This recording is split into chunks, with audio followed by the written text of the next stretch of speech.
Hello আমার দশম শ্রেণীর শিক্ষার্থী বন্ধুরা, আমরা আজকের ভিডিওতে আলোচনা করব হিমবাহ ও জলধারার যৌথ কার্যের ফলে সৃষ্ট ভূমিরূপ।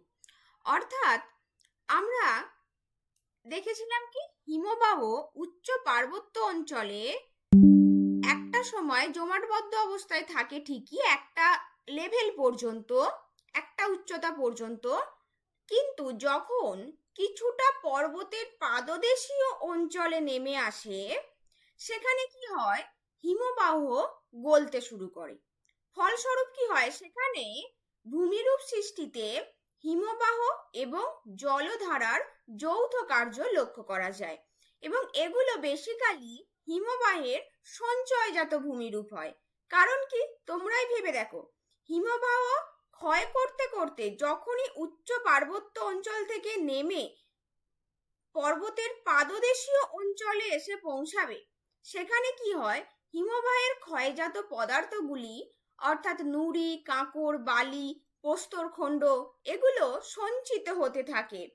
তো সেই রকমই একটা ভূমিরূপ হলো ড্রামলিন। দেখো, ড্রামলিন কথাটির আক্ষরিক অর্থই কি ঢিবি।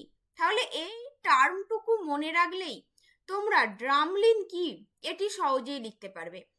তাহলে কি ঢিবি, সুতরাং কি হিমবাহের ক্ষয়জাত পদার্থগুলি ব্র্যাকেটে লিখে দাও, নুড়ি, কাঁকড়, বালি, প্রস্তরখণ্ড, কাদা প্রভৃতি। তাহলে পদার্থগুলো সঞ্চিত হয়ে যখন সারিবদ্ধভাবে উল্টানো নৌকা বা চামচের আকৃতির, এই কথাটা খুব গুরুত্বপূর্ণ, কারণ ড্রামলিন যেখানে গঠিত হয় সেখানে কখনো একটা বা দুটো ড্রামলিন থাকে না, সেখানে অনেক সংখ্যক ড্রামলিন পাশাপাশি অবস্থান করে। তাই আমরা বলছি সারিবদ্ধভাবে উল্টানো নৌকা বা চামচের আকৃতির যে ঢিবি গড়ে ওঠে তাকে আমরা ড্রামলিন বলি। দেখো আমি ছবিটা এঁকেছি এবং এই ড্রামলিনকে আমরা পুরোপুরি বলতে পারি রসেমতানে, যেটি ছিল হিমবাহের ক্ষয়জাত ভূমিরূপ, সম্পূর্ণ তার বিপরীত ভূমিরূপ। সুতরাং এটি হবে হিমবাহের সঞ্চয়জাত ভূমিরূপ, যেটা আমরা আগেই দেখলাম। আরো একটি গুরুত্বপূর্ণ দেখো, রসেমতানে যেটি আগের ভিডিওতে আমি আলোচনা করেছিলাম, সেখানে কি হয়েছিল, হিমবাহের প্রবাহের দিকটি ছিল মসৃণ, কিন্তু এখানে দেখো হিমবাহের প্রবাহের দিকটা এই ড্রামলিনের হয় অমসৃণ এবং বিপরীত দিকটা হয় মসৃণ।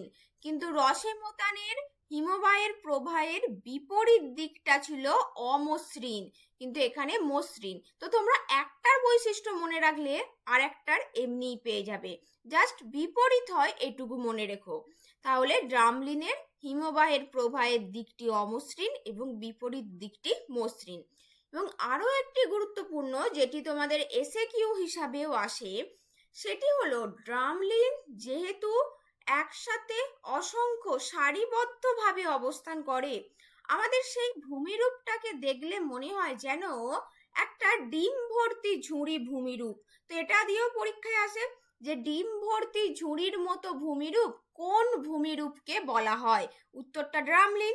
আর ইংলিশে হলো বাস্কেট অফ এক্স টোপোগ্রাফি। তো আশা করছি তোমরা ড্রামলিন সম্পর্কে এই বিষয়গুলি বুঝতে পেরেছো। তো আমার ভিডিওটি কেমন লাগলো অবশ্যই কমেন্টে জানিও এবং ভালো লাগলে লাইক, কমেন্ট এবং সাবস্ক্রাইব করে দিও। সকলে ভালো থেকো, দেখা হচ্ছে নেক্সট ভিডিওতে।